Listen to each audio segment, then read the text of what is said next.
Welcome back to Turks and Jerks. Time for the Jerk segment. JR, let's start off with you because, I mean, granted, there's nobody else here. So. I had to research my jerk because no one knows this asshole's name.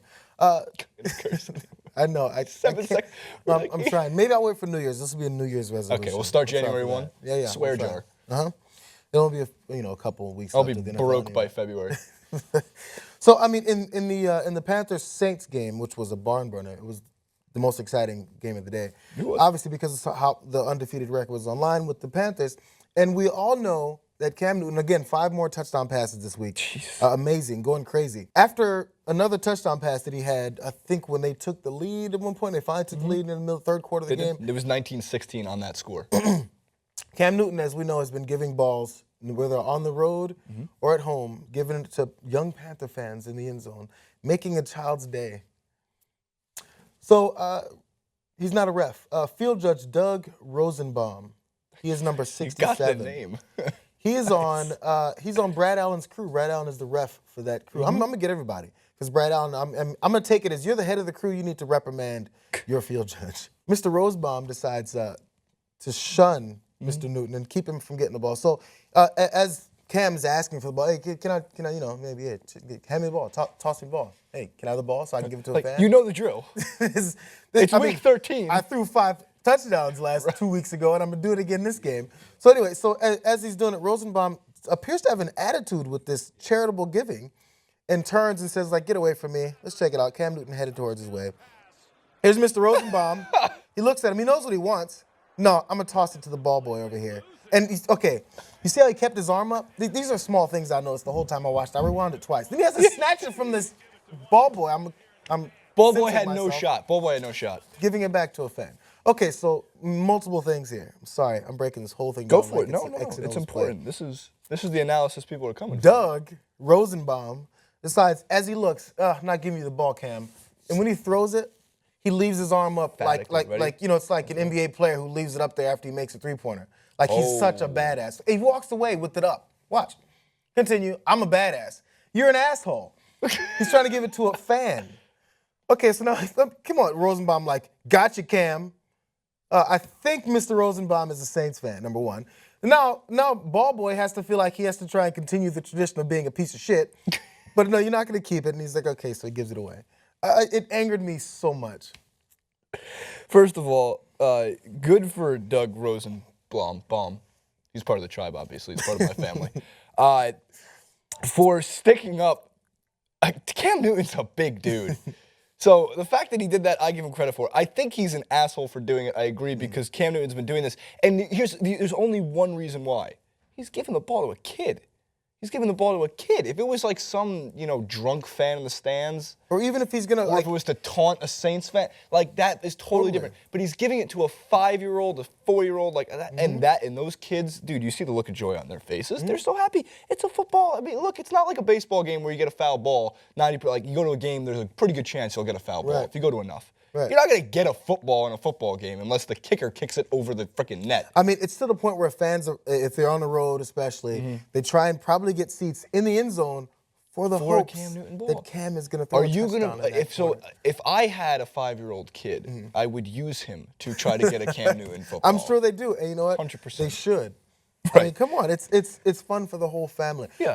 They talked about last week how, like 2-3 weeks ago, when Cam had a long celebration, and then some lady in Tennessee. He had a long, drawn-out celebration, right?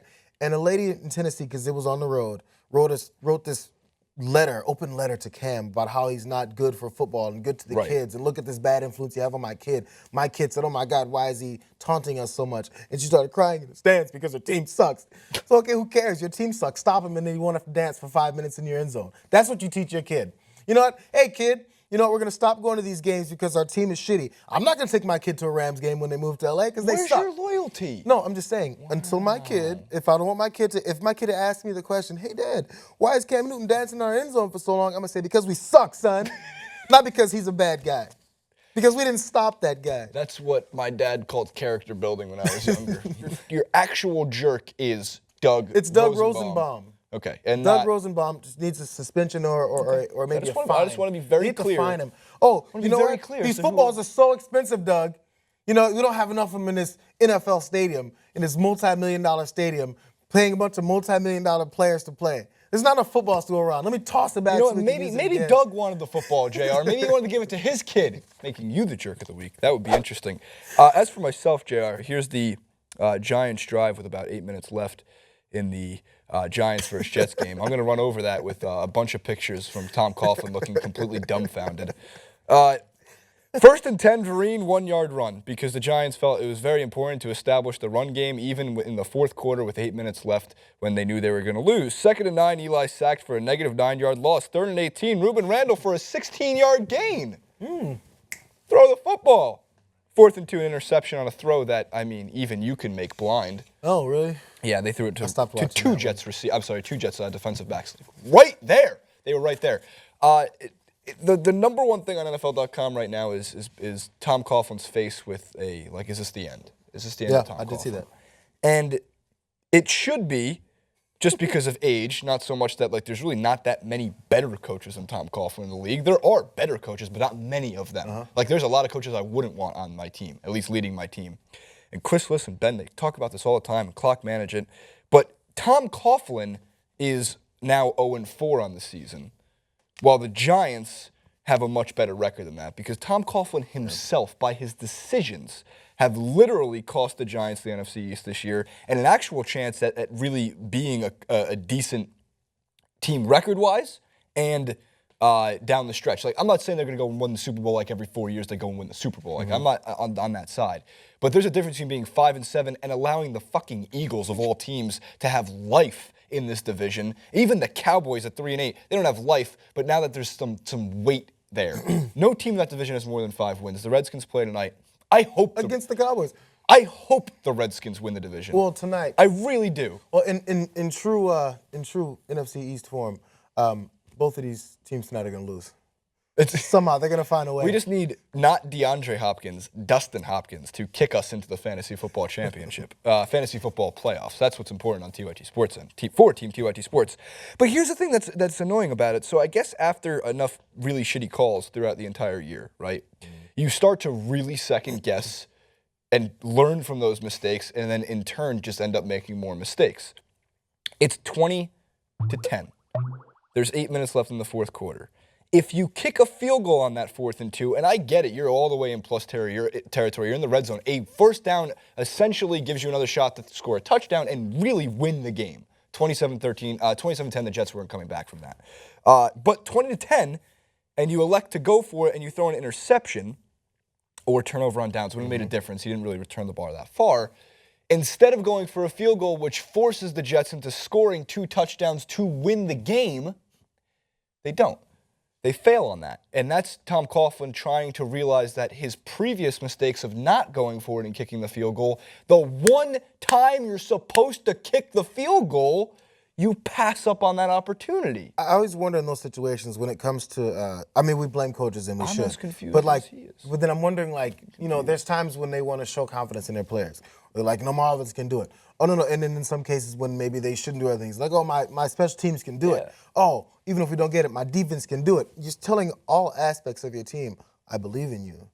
And then when they don't make it happen, these faces that we showed earlier end up popping up.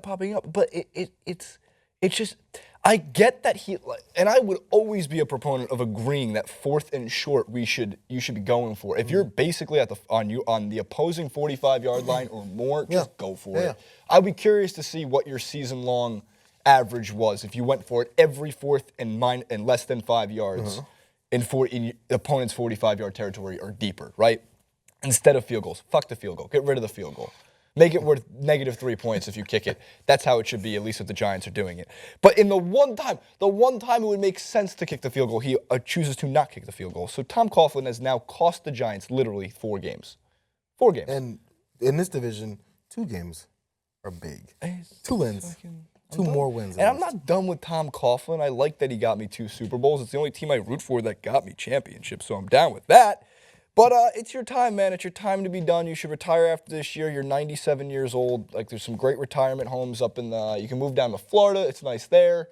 You can move to California. It's nice here. You're welcome. You can sit down. You can come on TYT Sports and you can explain to us your coaching philosophy. We will be on time, which is 5 minutes early, but we are now about 5 minutes over. Totally.